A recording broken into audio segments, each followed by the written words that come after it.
모든 이야기의 시작은 아주 평범하고 건전한 금융상품에서 비롯되었습니다.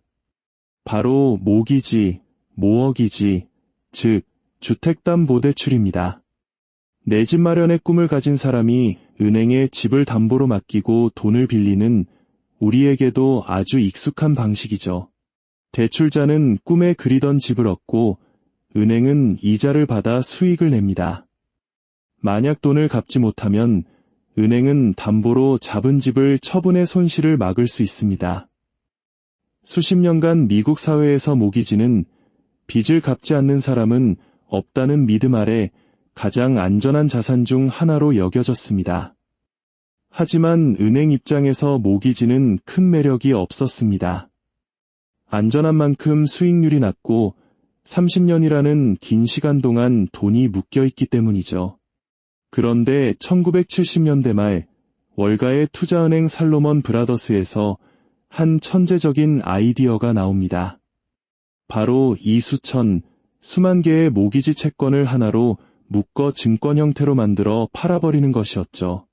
이것이 바로 주택저당증권, MBS, 모어기지백트 시큐리티의 탄생입니다. 은행은 미래에 30년에 걸쳐 받을 돈을 지금 당장 현금으로 바꿀 수 있게 되었고, 이 현금으로 또 다른 대출을 해주며 사업을 확장할 수 있었습니다. MBS를 구매한 투자자들은 국채보다 높은 수익률을 얻을 수 있었죠. 수천 개의 모기지가 묶여 있으니 몇몇이 돈을 못 갚아도 전체적으로는 안전하다는 인식, 그리고 무엇보다 미국인들은 집을 포기하지 않는다는 신화가 이 상품을 더욱 매력적으로 만들었습니다. 1970년대부터 2000년대 초반까지 MBS는 월가를 살찌우는 마법의 상품처럼 보였습니다. 적어도 그때까지는 말이죠. 21세기가 시작되면서 미국의 분위기는 어두워졌습니다. 90년대 후반을 뜨겁게 달궜던 닷컴 버블이 붕괴했고 설상가상으로 2001년 9월 11일 전대미문의 테러가 미국의 심장을 덮쳤습니다. 미국 경제는 깊은 침체의 늪으로 빠져들었고 당시 조지 W. 부시 행정부는 특단의 조치가 필요했습니다. 그들이 선택한 해결책은 바로 부동산 시장 활성화였습니다. 모든 미국인은 집을 가질 권리가 있다는 아름다운 구호 아래 정부는 금리를 대폭 인하하고 부동산 대출 규제를 완화하며 시장에 엄청난 돈을 풀기 시작했습니다. 이 정책의 핵심에는 서브프라임, 계층, 즉 신용등급이 낮아 기존에는 대출을 받기 어려웠던 사람들에게까지 대출의 문을 활짝 열어주라는 권고가 있었습니다. 정부가 앞장서서 은행들에게 신용이 낮은 사람들에게도 돈을 빌려주라고 부추긴 셈입니다. 바로 이 지점에서 선의로 포장된 정책이 월가의 탐욕과 만나 끔찍한 괴물을 만들어내기 시작했습니다. 은행들은 깨달았습니다. 대출자의 상환 능력을 심사할 필요가 없다는 것을요. 어차피 대출을 해주자마자 그 채권을 MBS로 만들어 팔아버리면 그 위험은 고스란히 MBS를 사간 투자자에게 넘어가기 때문입니다. 은행은 그저 중간에서 수수료만 챙기면 되는 그야말로 땅 짚고 헤엄치기 장사가 시작된 것입니다. 그렇다면 신용이 낮은 사람들의 대출을 묶어 만든 서브프라임 MBS는 위험하다는 걸 누구나 알았을 텐데 왜 그렇게 날개 돋친 듯 팔려나갔을까요? 여기에 월가의 교활한 속임수, 트렌치라는 금융기법이 등장합니다. 그들은 수천 개의 서브프라임 모기지를 묶어 MBS를 만들되 이것을 통째로 팔지 않았습니다. 마치 피자를 자르듯 여러 조각으로 나누어 위험 등급을 재분배한 것입니다. 가장 윗부분인 상위 트렌치는 모든 현금 흐름에서 최우선 순위를 가집니다. 즉, 대출자가 돈을 갚으면 가장 먼저 원금과 이자를 받고 문제가 생겨도 가장 마지막에 손실을 봅니다. 반대로 가장 아랫부분인 하위 트렌치는 모든 손실을 가장 먼저 흡수하는 총알바지 역할을 합니다. 상식적으로는 하위 트렌치가 모든 위험을 떠안기 때문에 상위 트렌치는 매우 안전해 보이는 착시 효과가 일어납니다. 본질은 모두 같은 서브프라임 모기지라는 쓰레기인데도 말이죠. 더 큰 문제는 공정해야 할 신용평가사들이 이 상위 트렌치에 너도나도 최고 등급인 A를 부여했다는 사실입니다. MBS 발행사가 AA 등급 안 주면 다른 회사로 가겠다고 협박하니 고객을 잃기 싫었던 신용평가사들은 양심을 팔아넘긴 것입니다. 정부 보증 기업이 사들이고 세계적인 신용평가사가 AA 등급을 주니 투자자들은 의심할 여지 없이 안전해 보이는 쓰레기를 사들였습니다. 월가의 탐욕은 여기서 멈추지 않았습니다. 아무도 사지 않아 팔리지 않고 남은 위험천만한 하위 트렌치 쓰레기들을 어떻게 처리했을까요? 그들은 이 쓰레기들을 다시 수백, 수천 개 모아 한 데 섞은 뒤 또 다른 새로운 파생 상품을 만들어냈습니다. 이것이 바로 그 악명 높은 부채담보부증권, CDO, 컬래터럴라이즈드 데트 아블러게이션입니다. 이는 비유하자면 온갖 종류의 음식물 쓰레기를 한데 모아 갈아서 만든 소시지에 새로운 미식 경험이라는 라벨을 붙여 파는 것과 같았습니다. 실상은 쓰레기 위에 또 다른 쓰레기를 쌓아 올린 것에 불과했지만 신용평가사들은 이 CDO에도 기꺼이 AA 등급 도장을 찍어주었습니다. 투자자들은 또다시 속아 넘어갔죠. 광기는 여기서 그치지 않았습니다. 그들은 CDO들을 다시 묶어 CDO 제곱을 만들었고 CDO 제곱을 또 묶어 CDO 세제곱을 만들어냈습니다. 이제 금융 시스템은 누가 무엇을 샀는지, 진짜 가치는 어디에 있는지 아무도 알 수 없는 서로가 서로를 물고 뜯는 복잡성의 미로 속으로 빠져들었습니다. 그리고 마침내 이 모든 광기의 정점을 찍는 최종 병기가 월가에 등장합니다. 바로 합성 CDO, 신세틱 CDO입니다. 이전에 MBS나 CDO는 아무리 부실해도 주택담보대출이라는 실물 자산을 기반으로 했습니다. 하지만 합성 CDO는 실물 자산 없이 오직 신용부도 스와프, CDS, 크레디트 디폴트 스와프라는 금융계약, 즉 보험만을 기반으로 만들어졌습니다. CDS는 쉽게 말해 채권에 대한 보험입니다. 채권이 부도날 경우를 대비해 보험료를 내고 부도가 나면 원금을 돌려받는 것이죠. 상품 자체는 문제가 없습니다. 문제는 월가가 이것을 악용한 방식입니다. 그들은 실제 채권을 가지고 있지도 않으면서 특정 채권이 부도날 것에 베팅하며 수십, 수백 개의 CDS 보험에 가입했습니다. 마치 자동차도 없으면서 자동차 보험 수백 개를 드는 것과 같았죠.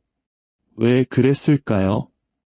이 CDS 계약들을 다시 수천 개 묶어 합성크도라는 새로운 상품으로 만들어 팔아먹기 위해서였습니다. 가장 치명적인 문제는 보험에는 물리적 한계가 없다는 점이었습니다. 1억짜리 주택담보대출 채권 하나를 두고 MBS는 1억 원어치밖에 만들 수 없습니다. 하지만 그 채권에 대한 부도보험, CDS은 이론상 100억, 1000억 원어치도 만들어낼 수 있습니다. 즉, 1억짜리 기초자산이 부도나면 손실이 1억에서 끝나는 게 아니라 수천억, 수조 원으로 무한 증폭될 수 있는 시한폭탄이 만들어진 것입니다. 월가는 이 시한폭탄을 수학적으로 완벽한 상품이라며 전 세계에 팔아치웠습니다. 2007년 마침내 파멸의 전조가 시작되었습니다. 2000년대 초반 낮은 고정금리로 대출을 받았던 서브프라임 계층의 금리가 변동금리로 전환되는 시기가 도래한 것입니다. 갑자기 대출 이자가 두세 배로 폭등하자 사람들은 더 이상 이자를 감당할 수 없었고 모기지 연체율은 사상 최고치로 치솟기 시작했습니다. 은행이 압류한 주택이 시장에 쏟아져 나오면서 영원히 오를 것만 같았던 미국의 집값은 마침내 붕괴하기 시작했습니다. 팔려는 사람은 넘쳐나는데 사려는 사람은 아무도 없었습니다. 모기지를 기반으로 만들어진 그 수많은 MBS와 CDO는 말 그대로 휴지 조각이 되어버렸습니다. 2008년 9월 15일 거대 투자은행 리먼 브라더스가 파산하며 대재앙의 막이 올랐습니다. 158년 역사의 금융제국이 무너지는 순간 월가는 공포에 휩싸였고 전 세계 금융 시스템은 마비 상태에 빠졌습니다. 세계 최대 보험사였던 AIG마저 파산 직전에 몰렸습니다.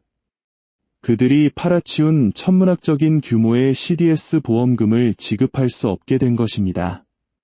미 연방정부는 AIG를 살리기 위해 100조 원에 가까운 구제금융을 투입했지만 이미 둑은 터져버린 뒤였습니다. 미국의 금융 붕괴는 순식간에 전 세계로 퍼져나갔습니다. 현대금융은 거미줄처럼 촘촘하게 연결되어 있었고 그 중심에 미국이 있었기 때문입니다. 미국의 MBS와 CDO를 대량으로 보유하고 있던 유럽의 대형은행들도 똑같은 위기에 직면했습니다. 그리스, 스페인, 이탈리아 등 남유럽 국가들이 국가부도 위기에 내몰리며 유로존 전체가 침체의 소용돌이에 빠졌습니다.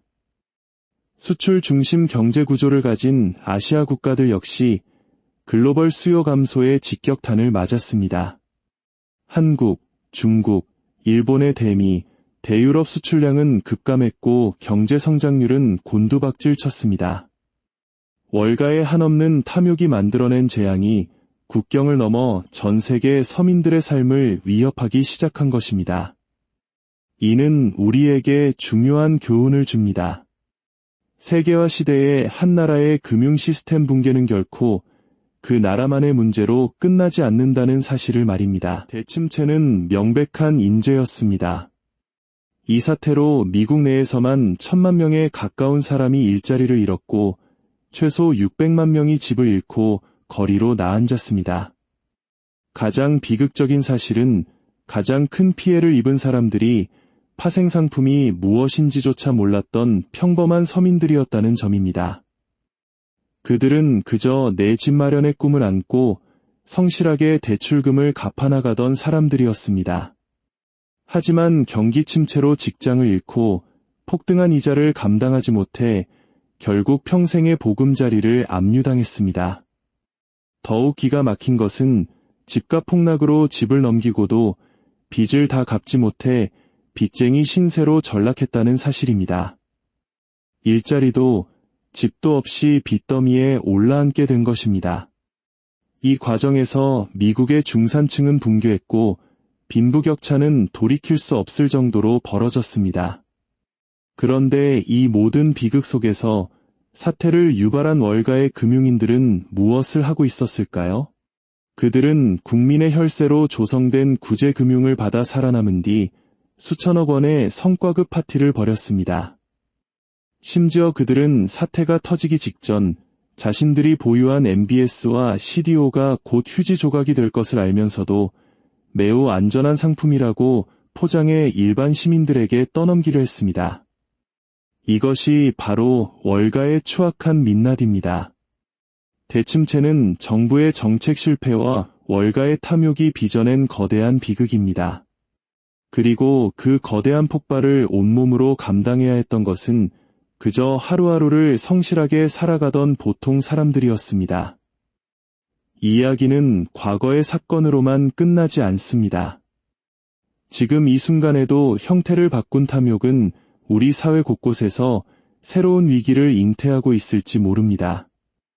우리가 이 역사를 기억하고 배워야 하는 이유가 바로 여기에 있습니다.